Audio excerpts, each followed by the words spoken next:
Good.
a March 6, 2025 District Board of Health meeting and ask first, Madam Clerk, for a roll call. All right, Chair Reese.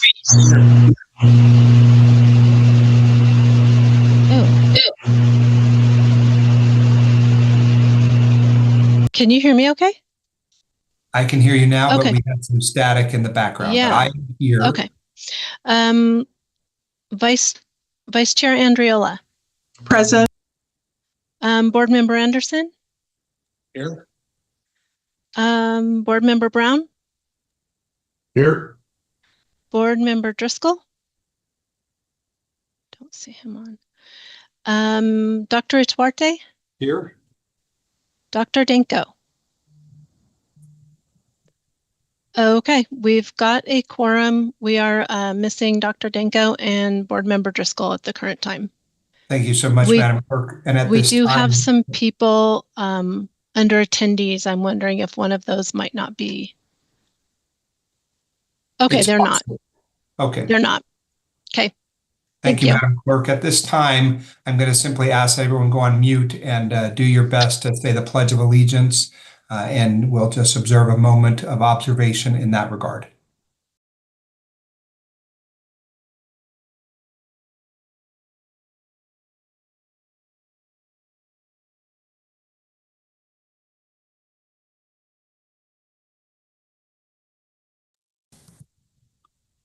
Okay, Madam Clerk, public comment, please. All public comment is limited to 3 minutes per person and should be addressed to the Board of Health as a whole, not an individual. With the exception of the public comment agenda items, comments will be heard for items labeled for possible action and should be specific to the item being considered by the board. The District Board of Health conducts the business of Northern Nevada Public Health and its citizens during its meetings.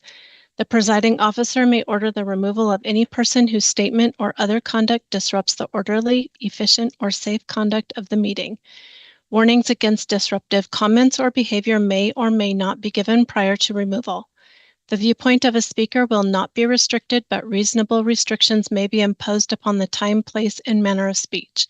Irrelevant and unduly repetitious statements and personal attacks which antagonize or incite others are examples of speech that may be reasonably limited. Zoom users may log in via the provided link and utilize the raise hand feature during any public comment period. Reasonable efforts will be made to hear all public comment during the meeting. Thank you, Madam Clerk. Is there anyone for public comment, either online? We do not have any hands raised. Okay, I'll close this item and come back to the board and now seek a motion to approve our agenda. It's rather short, but can I get a motion, please? So moved. I have a motion by Ms. Andriola, a second by Mr. Brown. Any additional discussion? Hearing none, I'll call for the question. All those in favor, please signify by saying aye. Aye. Any opposed? Motion carries unanimously. Item 5, or I'm sorry, I apologize. Item 4 is our consent agenda. Any questions about the consent agenda? Okay, I'll take that as a motion from Mr. Brown. Can I get a second? Second. Thank you, Ms. Andriola. I have a first and a second. All those in favor, please signify by saying aye. Aye. Any opposed? Motion carries unanimously. Item 5, then, Dr. Kingsley. Thank you. I will, but Jackie, if you could please bring up the presentation. So today we're presenting to you our annual budget to begin the process for this step and explain the next steps following it. And I will, myself and Administrative Health Service Officer Jackson Ten will be presenting this presentation. So thank you for this. So this is for fiscal year 2026. So July 1st, 2026 to June 30th, 2027. Next slide, please. So just overall, our mission to improve and protect our community's quality of life and increase equitable opportunities for better health. Next slide. So what do? We protect the health of Reno, Sparks, and Washoe County. This is always as part of it that we like to include there in case there's obviously anyone out there watching that has not seen this before for public record, but the breadth of what we cover is extensive, and but happy, and this is our job, and we're very involved in helping our community be the best health-wise for to thrive and to grow. Thank you. Next slide. Again, this is looking over the breadth of it, the programs we currently provide to the community, as well as our internal structure for the health and benefit of our community and those services that enable us to continue forward, both for our tourism, but also for our families and longevity. So next slide, please. So we have a few slides, just recent compliments from this past year, and I'll just highlight a few of these bullets on these. One is recently, we've known that our congenital syphilis across the nation has been rising. So recently we've convened a syphilis community task force with healthcare providers to address this. I am happy to report after some heavy lifting from the staff, again, that we have begun implementing rapid testing for syphilis. It is better than nothing. It is about 80% accurate. So there are some false positives, but what that means is that if somebody comes in and the rapid test positive results positive, we can treat them, diagnose and treat them in that same visit. And so we hope by this model too, we'll be able to then influence our community partners, especially our emergency rooms, to implement this as much as many of our current congenital syphilis cases they are detected, but weeks after their initial appointment. So I'm very happy that we are moving in that direction. I also just want to highlight we had a great success this past year with the inaugural Food Business Resource Fair. We are planning for our next one that's coming up shortly, but just to support local food entrepreneurs by offering them comprehensive information resources streamlined in that specific area. That was a great success we saw in the community. We're continuing forward with that. Next slide. Again, a lot of the safe, on these recent accomplished ones I'd like to highlight is just the Safe Drinking Water Program. This really came about due to the years before when Flint, Michigan had reported the severity of lead within their water due to lead pipes. And so this regulation trickled down and came through various states. And so this was a heavy lift. It might seem kind of small, but we have been working towards identifying both our lead pipes, but also copper pipes that have, when they use lead soldering to seal them or into the effect. So sometimes they can leak through those pipes due to the sealants that they use. But we have identified and be working towards to address that for our community. And that was a lot of work, but happy to say that we're continuing forward with it and meeting that for our community. Next slide. And then overall, this is just our current organizational chart. We are happy and thankful for the many staff as well as the Board of Health that supports this and the organization that we have in order to meet these needs and the breadth of what we do for our community. So at this time, just transitioning at this point, I'm going to turn the time over to Jack Centeno. Thank you. Dr. Kingsley, can I just pause for a moment and ask if anyone has any questions up to this point in the slide deck? Sometimes it can be hard to go back a considerable way, and maybe we have no questions at this time, and I'm not seeing any hands raised. So I just want to make sure that we allow some time. I generally like to finish the entirety of the presentation, but with budget presentation, a little harder to do. So if we could stop maybe every 5 or 6 slides, just to give us a chance to catch up. And then my colleagues who might have questions, if you just use the raise hand feature, I'll know that you wish to interject.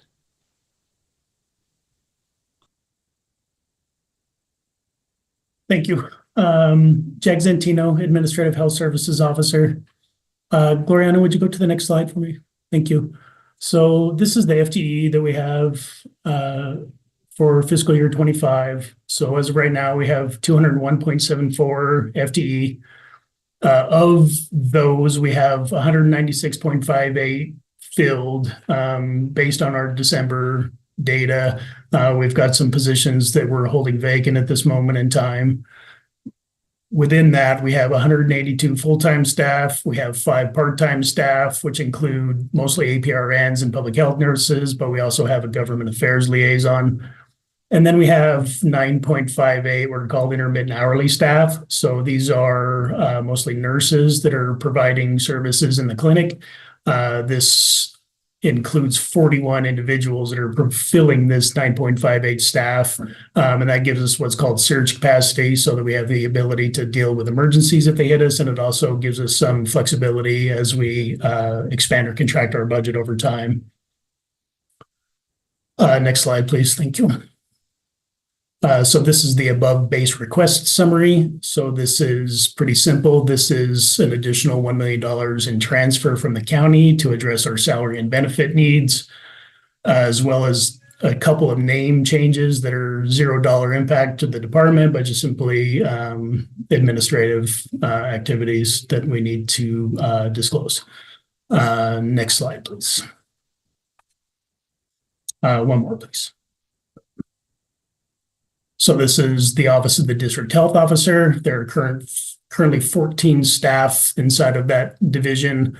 The division revenues are about $1.2 million.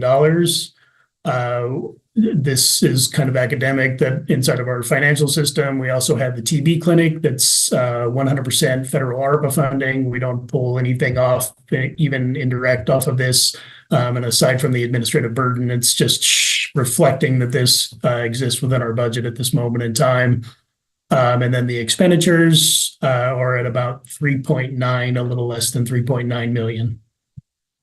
Next slide, please. This is Administrative Health Services. This is the division that I'm responsible for. We are fully indirectly funded. We provide services to the entire department. There are 10 of us. We have expenditures of a little less than $2 million, $1.975 million. And just again, academically, we have overhead revenue currently reflected in the Administrative Health Services budget. That'll be distributed to each one of the divisions.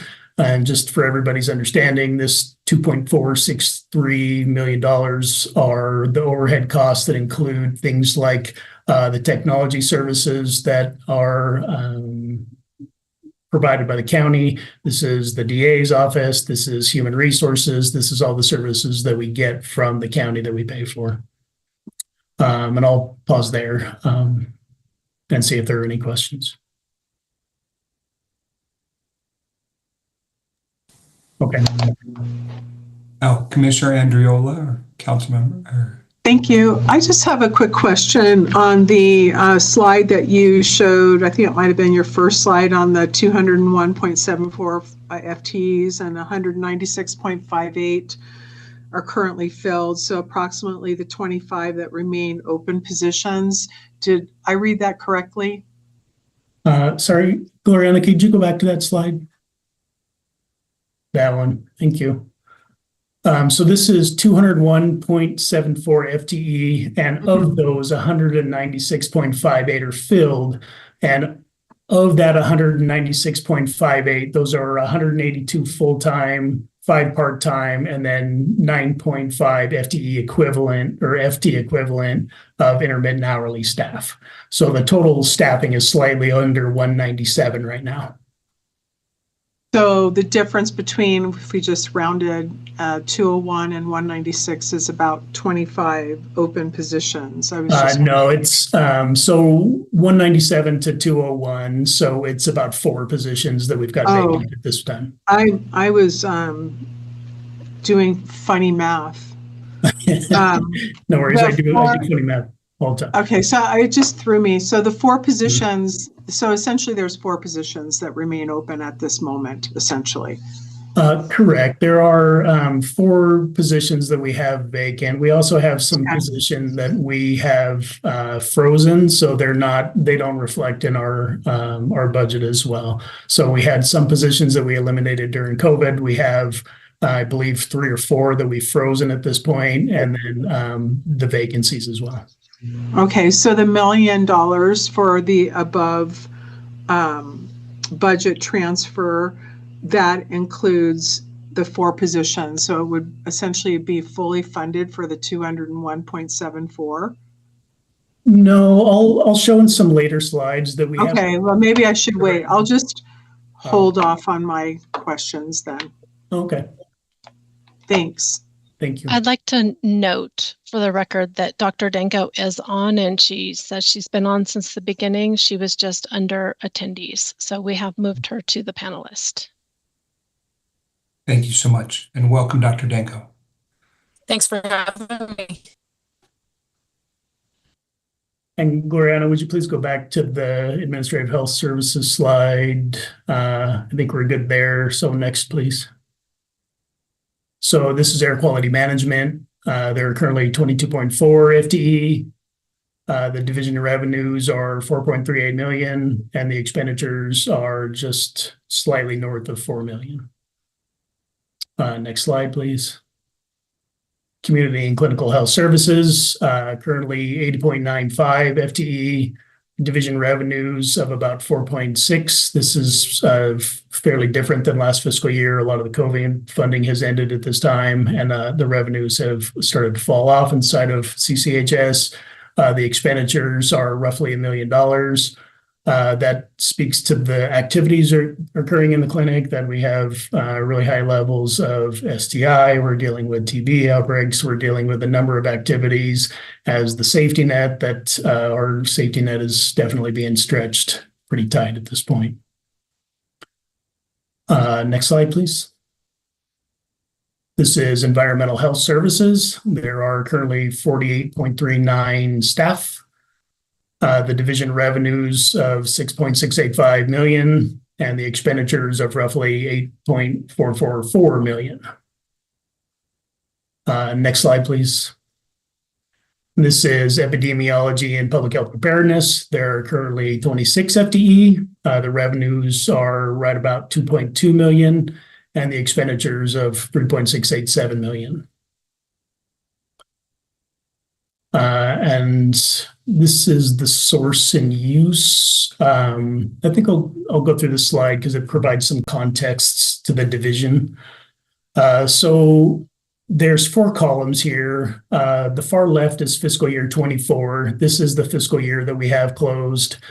Up at the top where it says opening fund balance, this is the amount of funding that was in the health fund as of July 1 of fiscal year 24, almost 19 million, 18.874 million. That's money that was banked over the course of COVID as staff within the department were billing towards COVID projects. That money was accrued, and we are working to get it down to what's the board policy level of between 10 and 17%. So over the course of 24, at the very bottom there, you have what's called the net change in fund balance, which was $2.8 million roughly. So that deficit was done with intent to start bringing down that fund balance. So we ended the fiscal year 24 with 16,020,681. So we began that year, this fiscal year, with roughly 16 million in the bank. There were a number of changes that happened from between 24 and 25. For example, a number of the COVID awards ended. We had some increase in fees. We redesigned our fees and had some increases. As we lost the COVID awards, a lot of the indirect revenues that we were able to pull from that have gone away.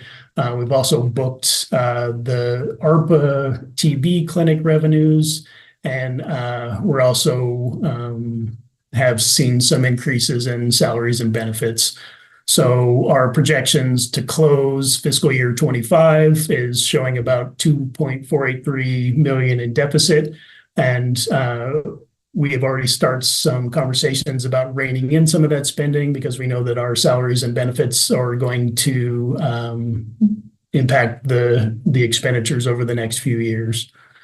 The third column is proposed with 26, and the fourth column is proposed with 26. That also includes the $1 million of above base that we're receiving in transfer from the county.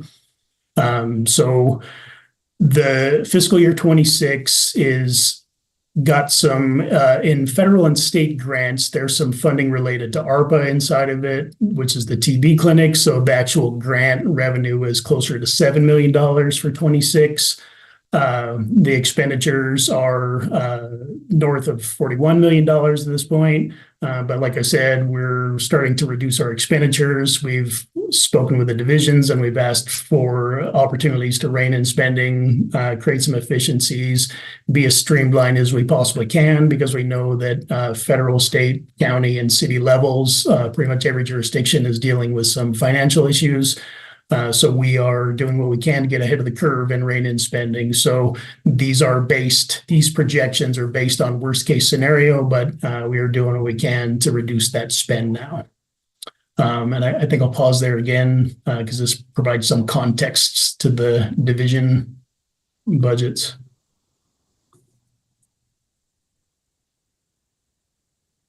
I'm not seeing any hands raised. Okay. Next slide, please.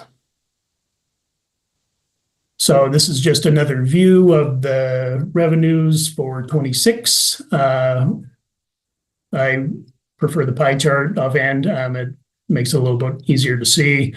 In the gray, it's just pulling out the TB clinic funds. So this is capital. This is flowing through our budget and it's reflected on our budget, but it doesn't have any real impact on it. In the lighter blue, we have 10.516 as the county transfer. We have some licenses and permits in there, as well as in the orange is the grant funding, both federal and state grants that we expect for fiscal year 26.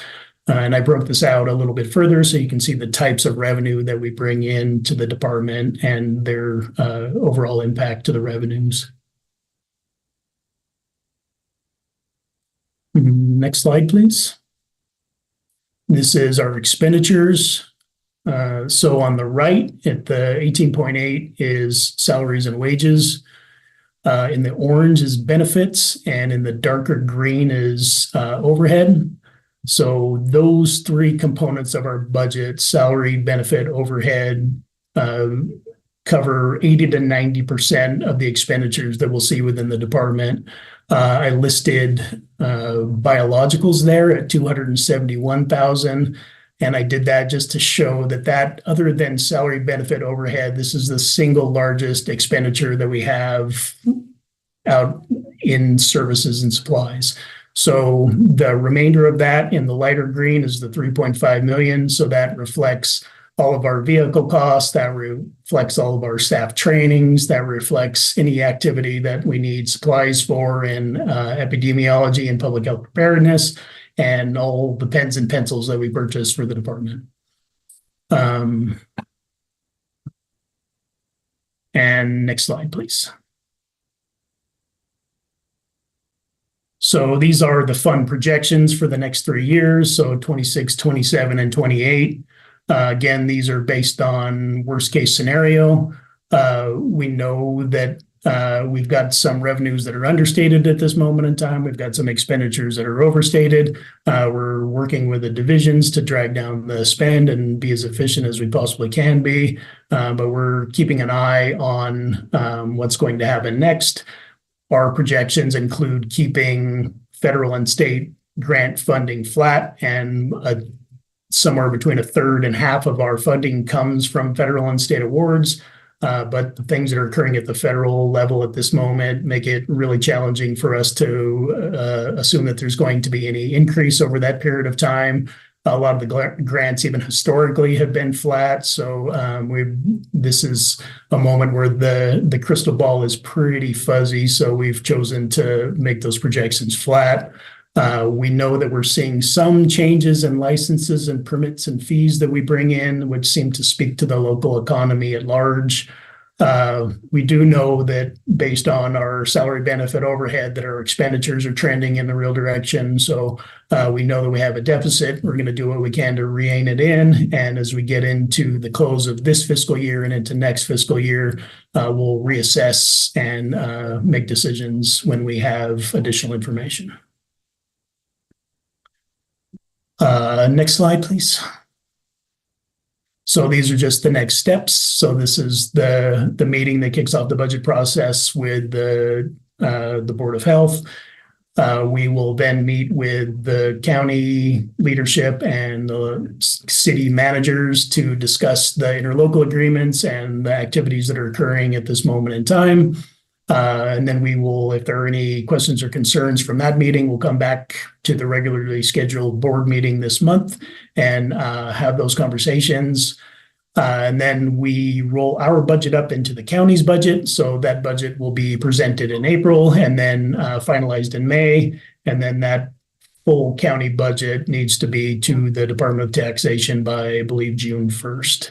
So those are the next steps. And I believe that is my last slide. Okay, thank you, Mr. Centeno, for the presentation. Let's first come back to the colleagues and see if anyone has any specific questions. Madam Clerk, I'll also know that Mr. Driscoll has been here for quite some time, so I don't know if you have that marked for your notes. Yes, I do. Thank you. Okay. What I will say, a couple of things. One is I appreciate very much the hard work that has gone into getting us to this stage. You know, the budget is an iterative process. It's evolving as information comes from the county, from the state, from the feds, a lot of uncertainty there. So I appreciate that the budget has been built in a very streamlined and consistent manner. There's not any huge swings either way in any of it. I am sort of long-term concerned about how quickly we dip into the negatives in our ending fund balance. That to me is sort of a structural thing that we as a body and board are going to have to address. And we essentially have, 2 years to do it, or like even a little less if you think about the way the budget cycles do. And so that is concerning to me. But otherwise, everything that you presented seems very straightforward, and I don't have any particular questions from my end. And again, I do appreciate how much work goes into this and that it's a year-round process. I think even 9 months ago, we started our conversations with the county and with the manager there. Those were all very good and healthy and productive conversations. And I think we are moving the needle ultimately towards getting a more sustainable baseline model. And for that, I can thank our prior colleagues on the board and now Ms. Andriola, our vice chair, as we continue to work through that in the coming next 2 years. But that's, for me, my part. That's what I'd like to say. And I thank you, Dr. Kingsley, for your leadership as well in effectively articulating the vision for our board through the budget. It's all of us who are elected are going through various budget processes right now, and they're all somewhat similar in terms of how they roll out and the timelines that are laid out for us by the state. But this one is very important because it's so very specific and narrowly focused on public health. Let's see if any of my colleagues have specific questions. I'm not seeing any hands raised. Ms. Andriola. So I'm going to kind of finish. So the 4 open positions, those were accounted for. And I guess I was just wondering how, 2 questions. The chair, I think, just mentioned it, but I just want to ask for clarification. Given the fact that expenses outpace revenue, what is the length of time if it continues the way it continues, just as presented? Is that a 2-year? Did I understand that correctly in terms of dipping into reserves? Yes, it is. And I'll let Jack confirm on that. It is. Yeah, that's our current trajectory. We're reining in spending now. We're doing what we can to cool it, but the staffing is the piece that is really it's really challenging.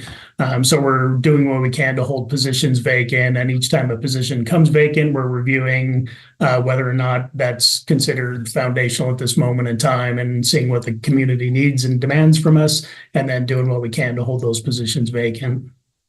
No, I can appreciate the balance of, fulfilling the requirement along with staff. You have to have staff. So that's where I was wondering on the open positions. You had mentioned the freezing. Are the 4 included in that freezing? Those positions. How many positions are frozen, I guess, is what I'm asking. I don't have the information in front of me. Okay. I can get it to Fair you. enough. Yeah, we've got, and I don't want to misspeak is all that we've got some positions that we have eliminated around COVID and some that we've held frozen. So instead of misspeaking, I'll get the information to you. No, I appreciate it. And then my last question, and thank you, Mr. Chair, for allowing me to ask this. Oh, yeah, no problem, Ms. Henry, but can I put a pause or a pin in your Sure. thought process? So for my part, what is different about us as we sit here on this board, and when you look at other budgets that we oversee, is oftentimes counties and cities and larger organizations have a way to accrue or inure to their benefit vacancies in salary by freezing and holding positions. We don't have the same kind of opportunity at the District Board of Health because the positions, A, are needed, right? They're a critical position, and we don't really, through attrition or retirement, move people around a lot. We need X number of positions, and we try to fill X number of positions, right? So there is no way to change our budget and save itself through vacancy savings. The nature of what we do is not to, we aren't really selling widgets and then taking in things. So our revenue is always much more upside down. We have been able to navigate that by sort of the largesse of federal and state dollars. Some of those state dollars we're looking to obtain more certainty in the legislature today. And a lot of the grant funding and federal funds that are passed through and then to the county and then to us have not made our budget larger. Really, if you look at, and I think I've been on the board now 4.5, 5 years, and the budget doesn't change much year to year. What has changed is the impact of federal COVID dollars coming into the district, which caused some growth in the district in a way that was unanticipated by all of us in health. But also, we are working very hard to find a sustainable path with the county's help about the transfers, which have not increased since 2019, some even more before that. So I just want to make sure I'm putting a fine point on it so it makes some sense to you as to why the budget is where it is, very flat, but there is a precipitous decline that we can't really solve by cutting some division, or there'll have to be other ways to fix it. Well, and that really is exactly where I was going. And I'm specifically asking about the frozen positions because of the nature of what the organization is responsible and the critical nature to what it does in our community. So that's exactly what I was trying to kind of get at, and what those frozen, so you just can't freeze positions to make your budget balance, is guess. And so I appreciate what you said on the clarity, and I am familiar, although new, but I'm familiar with what the parameters are that you're talking about, because you can't just balance your budget by just cutting all the positions, especially with the nature of the specialty and the variety of breadth with Dr. Kinsley's opening of all the responsibilities that this organization is responsible. So that's where I was going in terms of, even though we have the $1 million that the county appears to have added to the budget, but the fact that the budget hasn't changed in a really long time, while the population has increased over time, is where I was kind of going, what does this look like? There's only 2 years, if you will. It's not sustainable. And I'm guessing that the conversations in terms of what the county can do resulted in the $1 million. But do we see that, or is there any indication of that $1 million being 2 million? Is there any indication of that being additional opportunities that maybe you can share with us long term? So I don't want to keep on going, but that's where I was going with. You can't have this just do that. Yeah. Let me just say that there is a path to sustainability, and it will require all of us to engage in the process of helping to identify the successes and needs of public health in our community. It's been very good to work with the county and the county manager's office and your finance teams at the county, but it is understandable, given where the finances of the county are, that we have perhaps gotten a smaller amount that we had hoped for, but it is a starting point, meaning I think there'll be lots of positive conversations over the next year about how do we move that up and move it forward. Some of that will also be impacted, of course, by the Nevada legislature and the federal government, how they view the importance of public health. But we have ongoing conversations. Would I have liked the county to have said, hey, here's $12 million more this year? Sure, right? But it wasn't realistic, and nor was it really the ask. And so it's a process, and one that we're going to really lean into you to helping us move forward even next year. Mr. Driscoll, it looks like you might be next in the queue. Yes, thank you. I wanted to follow up on the conversation that you've been having and all the points that have made this so far. Based on my previous life and looking at these kinds of numbers, one of the concerns that I have, and especially with the ability to now manage and control, is that with basically 82% of the budget being salaries and benefits, and those are controlled by the county process. The amounts are dictated, they increase with inflation as well as ongoing COLAs. That leaves a lot less money for all the other expenses. And you, in my experience, getting over 80%, you kind of are a point of no return.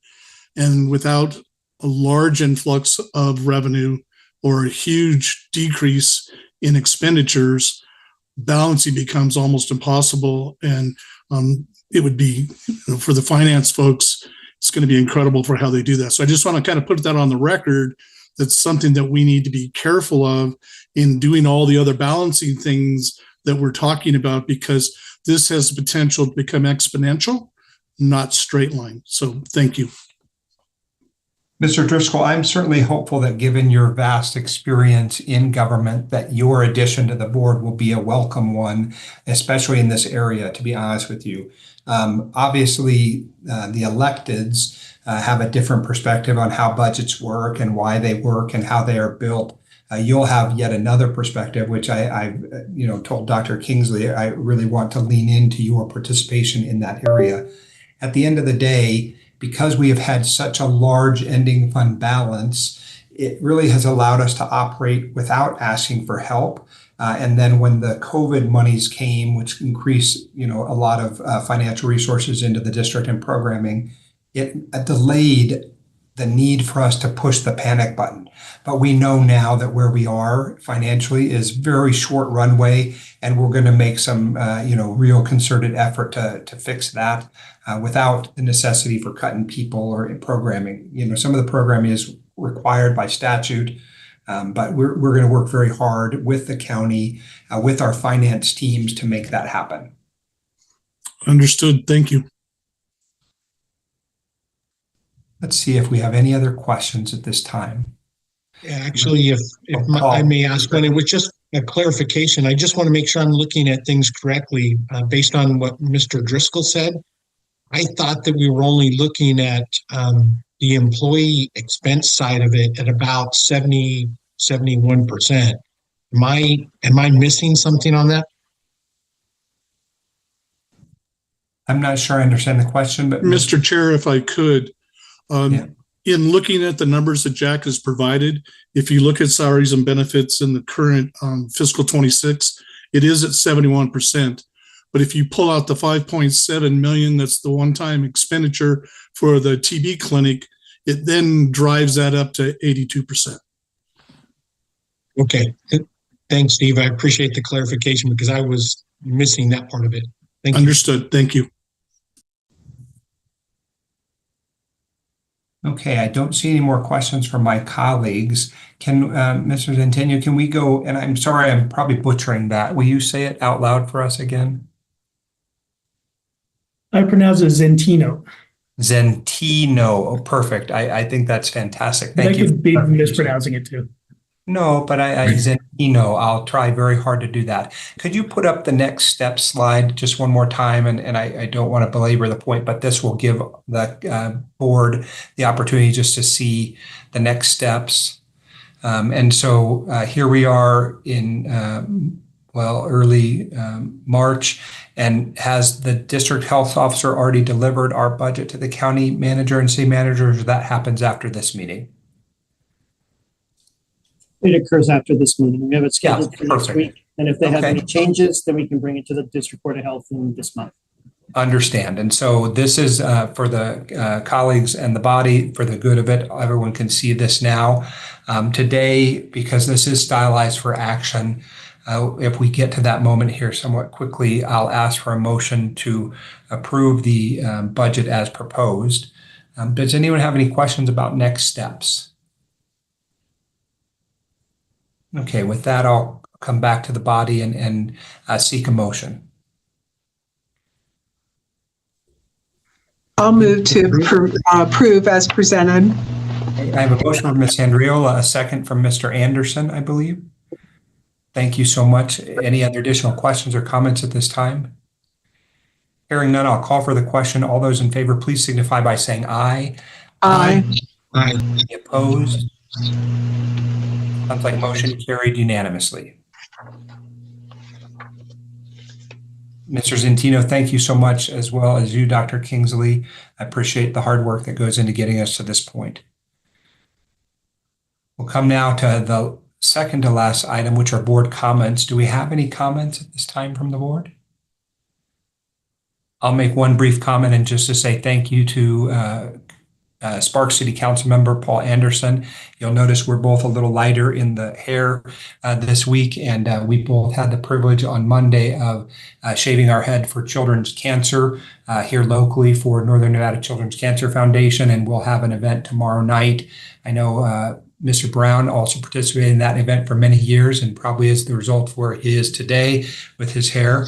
So we'll hope that that is not the trend that I'm headed towards, but it may very well be. But we have an event tomorrow night at the downtown Reno Ballroom, 6 p.m., where we'll be doing a whole lot more head shaving, mostly firefighters who have raised several $1 million in our region over the years for Children's Cancer Foundation. And we'll be there to cheer them on tomorrow. So you're all, of course, welcome to that. It's an extension, of course, of public health. So I just mentioned it here. I was hoping that you all were going to have the color of NNCF, right? CCF. Yeah, but CCF. Maybe there's an opportunity for those that maybe don't want to do that too, that we could do a wig or do next year. Maybe we can. Maybe next year. If you give me a skull cap, Chair Reese, I will wear it. Well, you have the color. Gold is their color. Well, so I know, but I'm not sure I have the courage. No, please don't do that. But I'll wear it. So I just am offering a suggestion, but thank you. We're going to take you up on that next year. Okay, with that in mind, I'm going to bring this back. And although I don't think it says so on the agenda, I think we're required to ask for public comment should there have been any. So I'll ask Madam Clerk, was there any public comment in a closing public comment period? No, we do not have any requests for public comment. Okay, well, this meeting is then adjourned. Thank you so much, friends, and thank you for being technical with us today.